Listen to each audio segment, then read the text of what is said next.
Hey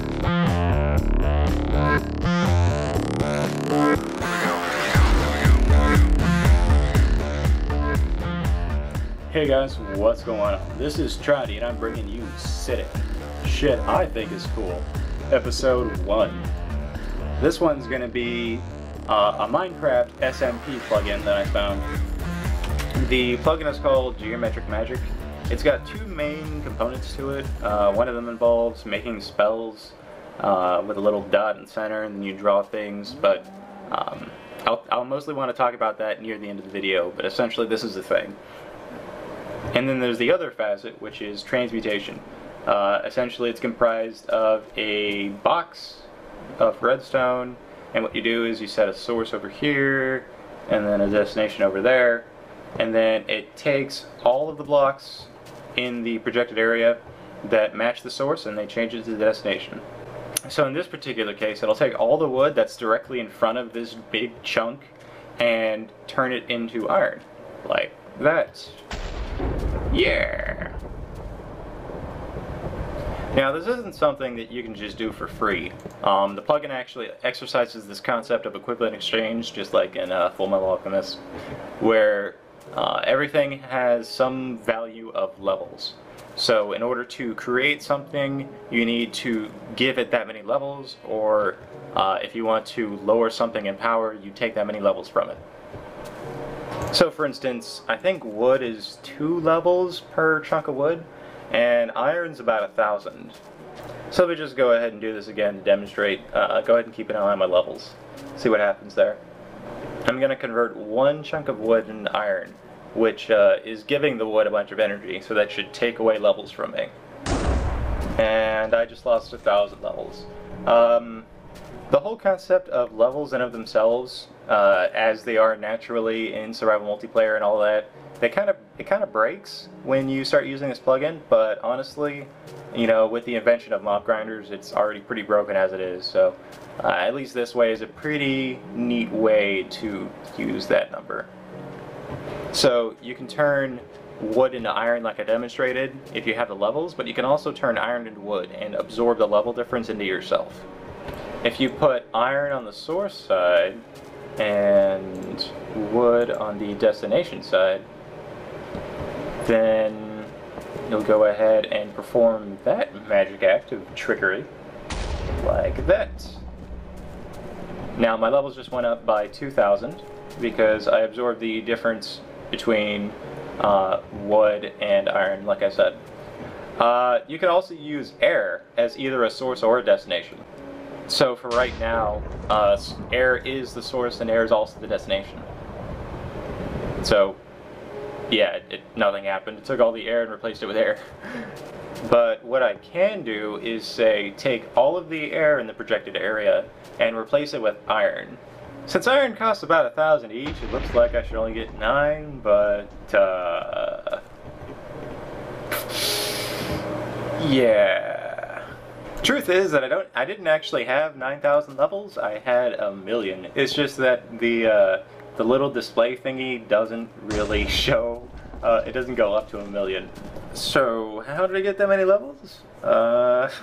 Well, there's certainly an easy way and a hard way to do it. You know, you could just get 500 diamonds and turn them into diamond blocks, and then go ahead and turn those diamond blocks into like wood or something using transmutation, and that would give you about 1,000 levels or 1,000,000 levels. But that's not what I did. I'll talk about what I did later, though. But anyway, okay, how does this work? So what you do is you draw a box of redstone on the ground. It just has to be a square of an odd number dimension. You fill it in with a model that ends up being the projection, and then you take some redstone and you stick one piece jutting out in the middle on the left side for the source and the middle on the right side for the destination. Okay, I decided to redo this part of the video because it was confusing as fuck. So I'm just going to demonstrate how this works rather than try to explain it again, because I think that the demonstration will be a little better anyway. So I'm going to go ahead and project something that looks sort of like a T by drawing a T here. And each and every single one of these blocks represents a 3 by 3 by 3 block, just because you know, the ground is 3 by 3 on the inside, and it can go up 3 as well. So it's a 3 by 3 by 3 cube, just like every single one of these blocks is representing in this model. It'll project this forward and make a big ass T out of dirt, like that. Now I'll have to come over here to show exactly how that worked. So each and every single one of those little blocks, or every single, you know, there's the top left section, there's the top middle section, there's the top right section. Each one of these was abstracted because of the blocks in the original, in the projection. Ow. Like that. Yeah. So that right there became this big chunk right here, and yeah, that's how projections work. So as I showed right there, I've got one that is 1 by 1 on the inside. Previously we were using a 3 by 3. I've also got a 7 by 7 over here. For the most part, the 3 by 3 will cover most of your needs. And the 1 by 1 is nice when you just need some, you know, maybe one block of this or one block of that. But let's backtrack a little bit here and talk about some applications.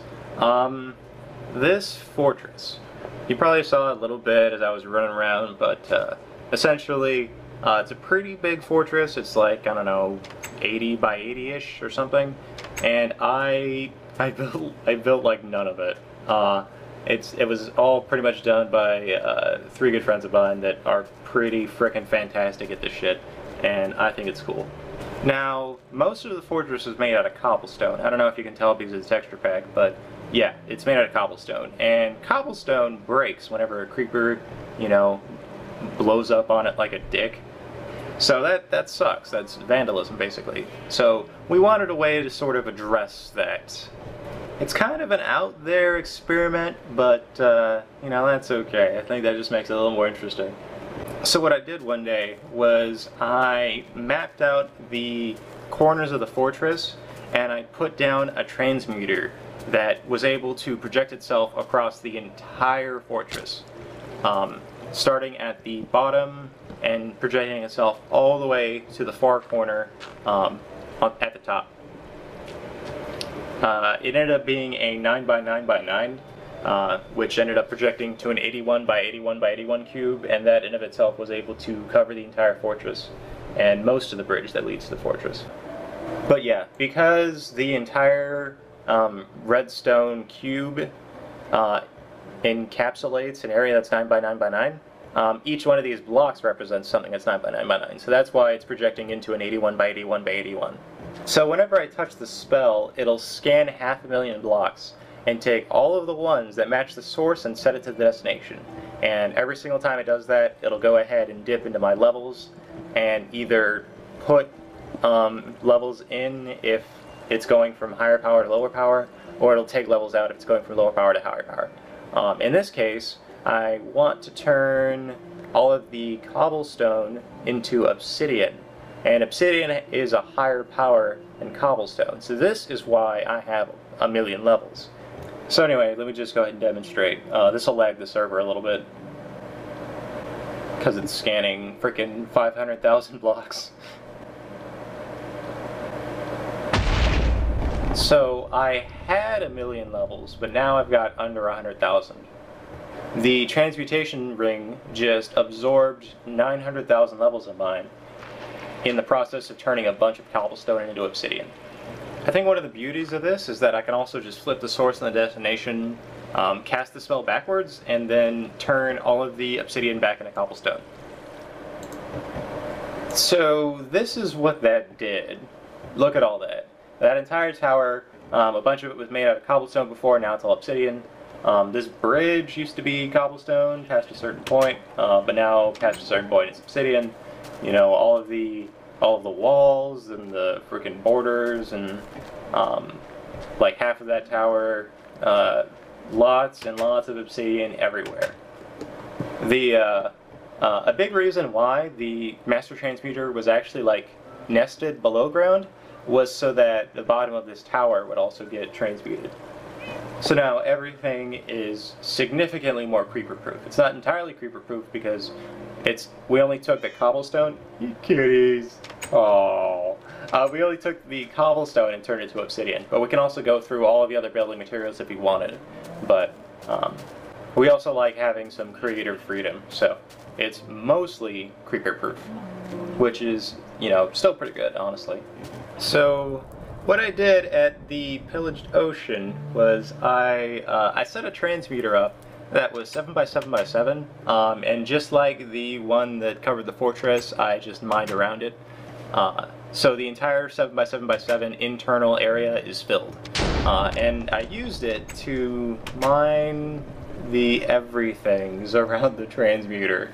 All of the everythings, as a matter of fact. Well, almost all of the everythings. So what do I mean by that? I should probably turn up my view distance so that you can see.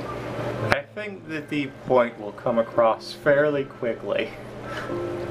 Da-da-da. So yeah, large swaths of everything got eaten. You can sort of see the far wall all the way over there. There were a few things that weren't eaten, like, you know, the iron right there, and the frickin' lapis over there, and the lava on the water. If I was really dedicated, could have gotten that too, but essentially just about everything was devoured by this transmuter. And mostly what it was just stone. But because there was so much stone, there was like 500,000 stone in of itself, you know, that in of itself gave me enough levels to get 1,000,000. And that's where the levels came from to convert the obsidian. Now obviously if you do this, pretty much it's infinite everything all the time. So I really only did this because I knew that otherwise it'd be extremely impractical to get 1,000,000 levels just for the sole purpose of improving the base, because that would be like 500 diamonds or something. So that's highly impractical. So this was a rather extreme solution for a rather extreme problem, but I think it worked out pretty well. So all right, so with spell circles work a little different from transmutation. Basically, you start off with a single dot, and then you put 4 dots all around it, kind of making a little diamond type thing. Space them out each by 2 blocks, like this. And then the spell code, you can't see my air quotes, but the spell code refers to how much redstone you should add after this process. So for instance, if the spell code was 1111, then I should connect a redstone to each one of these. If it was 1444, then I should keep only one of them with an extra redstone, and then connect 4 extra redstone to all of the other ones. Keeping in mind that the central point is still the one that's spaced out by 2 from the middle one. So, alright. The thing is, though, that you can't cast spells until you've learned them, and there's only one spell that they start you off with. And ironically, well, not ironically, it is the spell that you use to learn all the other spells. This spell isn't quite, it's not quite normal, however. The first few times I actually tried to cast this, I ended up dying a horrific death, and it was terrible. But you know, that's okay, because now I know how it works, and now I can show you guys how it works, so you don't have to die the same way I did. It's just a pretty ordinary looking box. Ow, that hurt. So what I'm gonna do is that I'm going to touch the middle part, and the middle part casts whatever spell this is. I believe this spell is 2224. Yeah. So I added 2 extra redstone onto this one, 2 extra redstone on that one, and that one, and then added 4 extra redstone onto this one. And what this does is that it summons an Enderman. Oh, what the hell? Oh god, that scared me. Oh, I'm hungry. Wow. Oh, whew. Son of a bitch. The Enderman was like reaching through the glass or something. Alright, so the Enderman can't get out of there. it can scare the hell out of me, but it can't get out of there. And that's the important part. So now I just work around it, and I can throw down all of the other spell circles. And I can learn the other spells that way. So, pulling up the list, for instance, I see that there is a spell that is 1, 2, 3, 4. So now I'm going to go ahead and change these so that this is 1, this is 2, this is 3, and this one is 4. So now if I tap that middle one again, while that Enderman is still trapped on that square, I learn a new spell. I already have the spell though, so otherwise I'd get a message saying, oh, there it goes. The 4 elements, like man alone, are weak. But oh, son of a bitch! Stop fucking scaring me! So you go ahead and you do that. You learn all of the spells that way. So there's a list of the spells on the website. I'm gonna go ahead and link it in the description. But now I'm just gonna montage straight through all the spells. So here's spell number 1. It is 1, 1, 3, 3. What it does is it repairs things. Yeah. Makes you feel hungry, apparently. Alright, this one is 1, 2, 2, 2. What it does is it converts blocks dropped on top of it into energy. So I'm going to just throw down a flower. Bam! My levels have just gone up by like 50. Wow, flowers are worth a lot. Oh. Alright, this guy is 1, 2, 3, 4. And what it does is it spawns redstone. Just go ahead and bam. Yeah, so I have 21 redstone right there, 31 redstone, so it just spawns 10 redstone and gives it to me. Alright, so all the rest of the magic spells are pretty dangerous. So I was fortunate enough to find a very willing volunteer for these particular experiments. So the next one that I'd like to demonstrate is, let me see. I think it's 2, 2, 2, 3. Oh, you son of a bitch! You get now, get back in there! Don't you move! Okay, so now that our willing volunteer is now repositioned a little closer to the ring and perhaps made a little more cozy, what we're gonna do is we're gonna go ahead and try this out. Bam. So, what that did was that gave me his soul. And essentially the soul is used for various other things, which I don't think I can get into too much. But essentially, if you get enough of these, you can make a device which makes it so that you can cast any of these spells freely. Like, you don't need to be creating any of these spell rings at all. But that in itself also comes at a price. You won't be able to use any advanced crafting tables. So it's a very interesting dynamic. It's not something I think that I'd ever be willing to do for myself. But for the last one, I'm going to go ahead and show 2, 3, 3, 3. So there's 2, 3, 3, 3. And this one is described as a creeper-sized explosion. And it also implements the augmentation system. Not a whole lot of these implement the augmentation system, but basically, once you have the whole thing laid out, you just go 1, 2, 3, 4, 5, out, and then you just start extending it as far as you want. And depending on how far you extend it, it augments. 1, 2, 3, 4, 5, 6, 7, 8, 9, 10, 11. Alright, so this is a 2, 3, 3, 3 that has been augmented to the point where it is the outer ring extends 10 blocks away from the center.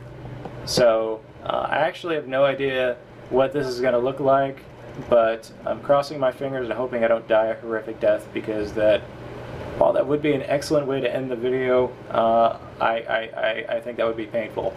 So I haven't actually tried this one yet, so let's just go ahead and see what it happens.